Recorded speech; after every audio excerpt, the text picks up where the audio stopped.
अस्सलाम वालेकुम मोहतरम नाज़रीन, उम्मीद करती हूँ आप खैरियत से होंगे।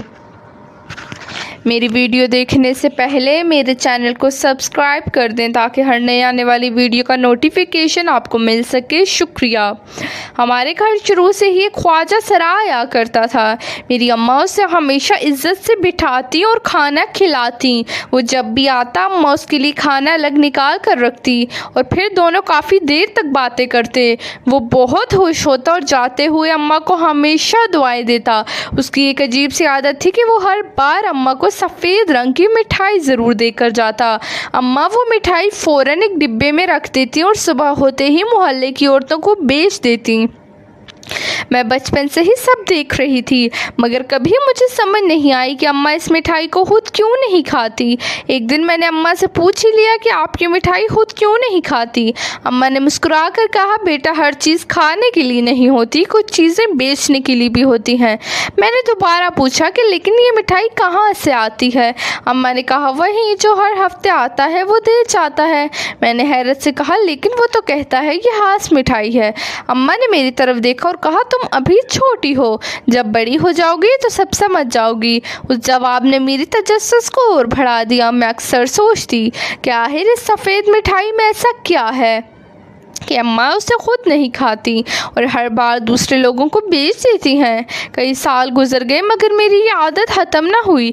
जब भी वो ख्वाजा सरा हमारे घर आता मैं चुप्पी से उसे देखती और सोचती कि वो ये मिठाई कहाँ से लाता है।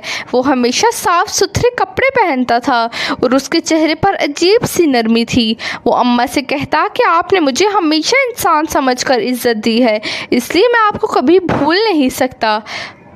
अम्मा हंसकर कहती कि इज़्ज़त सब इंसानों का हक है। वो खुश होकर अम्मा के लिए दुआएं करता और चला जाता।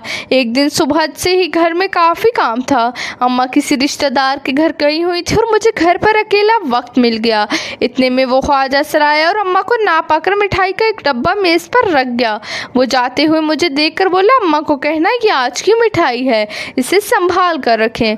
मैंने सर हिला दिया। उसके जाते ही मेरी नज़र उस डब्बे पर पड़ी। मेरा दिल चाहा क्या जाहिर मालूम कर ही लूं कि इस मिठाई का जायका कैसा है। मैंने सोचा अम्मा रोज़ ऐसी बेच देते हैं, शायद मुझे भी एक टुकड़ा खाने में कोई मसला ना हो। मैंने डब्बा खोला तो अंदर सफ़ेद रंग की खूबसूरत मिठाइयाँ रखी थीं। वो देखने में बहुत नरम और खुशबूदार लग रही थी। मैंने एक छोटा सा टुकड़ा उठाया और उस छुप्पी से खा लिया। मिठाई का जायका अजीब था मगर बुरा नहीं था। मैंने सोचा शायद अम्मा बिला वजह से ख़ास समझती हैं, मगर चंद ही लम्हों बाद मेरे जिस्म में अजीब सी गर्मी महसूस होने लगी। मुझे चक्कर आने लगे और मेरी आंखों के सामने अंधेरा सा छाने लगा। मैंने दीवार पकड़ने की कोशिश की मगर मेरे हाथ कांपने लगे। मैं ज़मीन पर बैठ गई और मुझे कुछ समझ नहीं आ रहा था कि अचानक मेरे साथ क्या हो रहा है। कुछ देर बाद अम्मा घर वापस आई तो उन्होंने मुझे फर्श पर बैठा देखा। वो घबरा कर मेरे पास आई और पूछा, क्या हुआ है। मैंने कमज़ोर आवाज़ में कहा, अम्मा मैंने वो सफ़ेद मिठाई खा ली है। मेरी बात सुनते ही अम्मा का चेहरा जर्द पड़ गया। उन्होंने फ़ौरन डब्बा उठाया और मेरी तरफ देखकर पूछा, तुमने पूरी मिठाई खाई है या सिर्फ एक टुकड़ा। मैंने कहा, सिर्फ एक टुकड़ा। अम्मा ने फ़ौरन मुझे पानी पिलाया और पड़ोस के एक डॉक्टर को बुलाया। डॉक्टर ने मुझे देखा और कहा, शायद मिठाई में कोई ऐसी चीज़ शामिल थी जिससे एलर्जी शदीद रद्द-ए-अमल हुआ है। मुझे फ़ौरन क्लिनिक ले जाया गया। वहाँ मेरे टेस्ट हुए और डॉक्टर ने कहा मेरे जिस्म में गैर मामूली मादे के असरात हैं और हमें मिठाई का नमूना भी महफूज करना चाहिए। मैं हैरान थी कि आखिर इस मिठाई में क्या था। अम्मा भी बहुत परेशान थी। जब डॉक्टर ने पूछा ये मिठाई कहाँ से आई तो अम्मा ने पूरी बात बताई। डॉक्टर ने कहा कि बेहतर है इस मिठाई को लेबॉर्ट्री में चेक करवाया जाए। चंद दिन बाद रिपोर्ट आई तो हकीकत ने सबको हैरान कर दिया। मिठाई आम मिठाई नहीं थी, बल्कि इसमें एक ऐसा गैर मंजूर शुदा जड़ी बूटियों वाला मुरक्कब शामिल था जो हर शख्स के लिए महफूज नहीं था।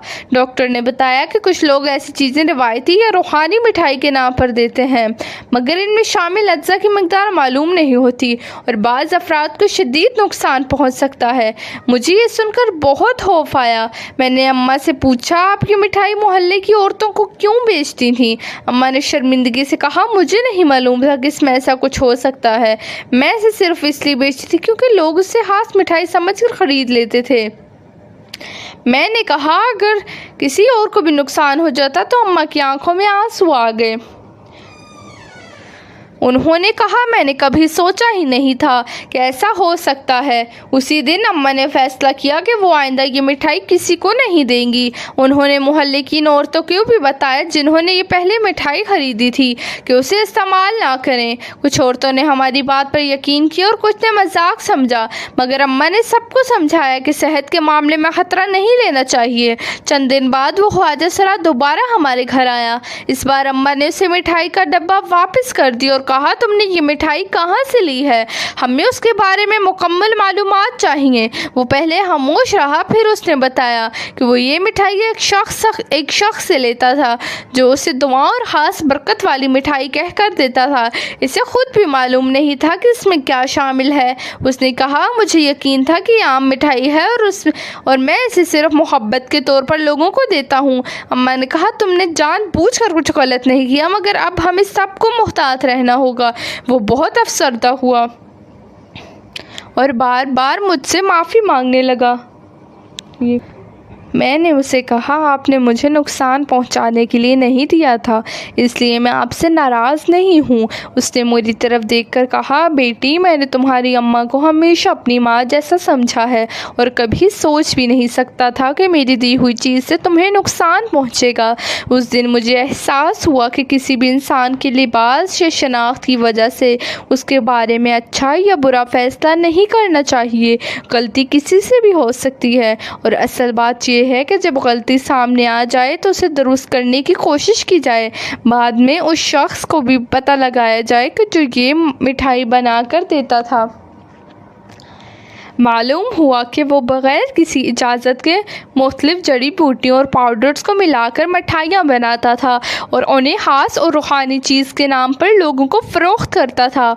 उसके ख़िलाफ़ शिकायत की गई ताकि मज़ीद लोगों को नुकसान से बचाया जा सके। मेरी सेहत भी कुछ दिनों में बेहतर हो गई, मगर इस वाक़े ने मुझे अंदर से बदल दिया। मैंने अम्मा से कहा कि हमें किसी भी ऐसी चीज़ को लोगों में तकसीम नहीं करना चाहिए जिसके अज्जा और तैयारी के बारे में हमें मुकम्मल मालूमात ना हो। अम्मा ने वादा किया कि आइंदा वो सिर्फ वही चीज़ किसी को देंगी जिसके बारे में उन्हें मुकम्मल यकीन हो। कुछ अरसे बाद वो ख्वाजा सरा दोबारा आया, मगर इस बार इसके हाथ में मिठाई नहीं थी, वो सिर्फ फल लेकर आया था। उसने अम्मा से कहा, मैं किसी भी नामालूम शख्स की दी हुई चीज़ किसी को नहीं दूँगा। अम्मा ने उसे घर में बिठाया और कहा, तुम हमारे लिए हमेशा इज्जत के काबिल हो, मगर आइंदा हर चीज़ सोच समझ कर करना। वो मुस्कुराया और बोला, आज आपने मुझे भी एक सबक दे दिया। मैं उसे देखकर मुस्कुरा दी। फिर उसने मुझे दुआ दी और कहा, अल्लाह तुम्हें हमेशा सेहत दे और खुश रखे। उस दिन मुझे सफ़ेद मिठाई का वाक़या याद आया और मैंने सोचा कि अगर मैंने उस दिन वो मिठाई ना खाई होती तो शायद हमें कभी मालूम ही ना होता कि इसमें क्या शामिल है। लेकिन इसका मतलब ये भी नहीं कि किसी चीज़ को जानबूझकर आजमाना दुरुस्त है। इस वाक़े ने हमें ये सिखाया कि किसी भी खाने या दवा जैसी चीज़ को सिर्फ इसलिए इस्तेमाल नहीं करना चाहिए कि कोई उसे ख़ास या बरकत कह रहा है। उसके अज्जा और हिफाजत के बारे में यकीन होना ज़रूरी है। और सबसे अहम बात, ये किसी की शनाख्त उसके किरदार का फ़ैसला नहीं करती। वो ख्वाजा सरा हमारे घर कई साल से आता था और हमेशा हमारी अम्मा की इज़्ज़त करता था। उसकी नीयत बुरी नहीं थी, बल्कि वो ख़ुद भी उस हकीकत से बेखबर था। असल गलती उस शख्स की थी जो लोगों के एतमाद का फ़ायदा उठाकर नामालूम अज्जा वाली मिठाई बेच रहा था। आज भी जब मैं सफ़ेद रंग की मिठाई देखती हूँ तो मुझे वो दिन याद आ जाता है जब एक छोटा सा टुकड़ा खाने के बाद मेरे पाँव के नीचे से ज़मीन निकल गई थी। मगर मैं इस वाक़े को सिर्फ खौफनाक याद नहीं समझती, बल्कि एक सबक समझती हूँ। हमें हर खूबसूरत चीज़ पर फौरी यकीन नहीं करना चाहिए और ना ही हर रवायत को बगैर सोचे समझे अपनाना चाहिए। कभी कभी एक छोटी सी लापरवाही बड़े नुकसान का सबब बन सकती है और कभी कभी एक मुश्किल तजर्बा पूरी ज़िंदगी के लिए इंसान को समझदार बना देता है।